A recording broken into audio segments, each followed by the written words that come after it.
اور ایک بہت بڑا ظلم کبیر سفر کے مہینے میں آتا ہے جی، آخری چہار شنبہ نہایت مشہور ہے۔ مشہور کیا ہے؟ یہ بدھ کا دن، چہار شنبہ آخری بدھ، اور یہ سفر کا آخری بدھ کہلاتا ہے۔ اس میں کہتے ہیں کہ نبی علیہ السلام نے آخری مرتبہ غسل کیا تھا اور صحت ہوئی تھی، اور لوگ باقاعدہ سیروں پہ نکلتے ہیں آخری چہار شنبہ، باقاعدہ یہ اس کا اہتمام ہے۔ اور صرف میں یہ آپ کو یہ نہیں کہہ رہا کہ عام بات، ذرا غور کیجئے، اردو دائرہ معارف اسلامیہ پنجاب یونیورسٹی صفحہ نمبر 18-19، اس میں آخری چہار شنبہ کی تفصیلات لکھی ہوئی ہیں کہ ہندو پاکستان میں ایسے ایسے منایا جاتا ہے، کہیں برتن توڑے جاتے ہیں، کہیں غسل کیا جاتا ہے، کہیں سمندروں میں جایا جاتا ہے، کہیں سیروں میں جایا جاتا ہے، اور یہ سب کچھ ہوتا ہے۔ جناب علی، حقیقت کیا ہے؟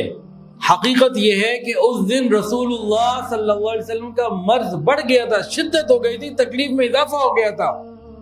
دشمنان اسلام یہودیوں نے خوشی منائی تھی، اور اس کو کتنے خوبصورت طریقے سے مسلمانوں میں داخل کر دیا گیا۔ جس طرح ایک یہ ظلم 28 یعنی کہ ایک یہ ظلم آخری چہار شنبہ کے لیے مسلمانوں نے نبی علیہ السلام کی نسبت سے رچایا اور منایا ہوا ہے، ابھی تک چل رہا ہے۔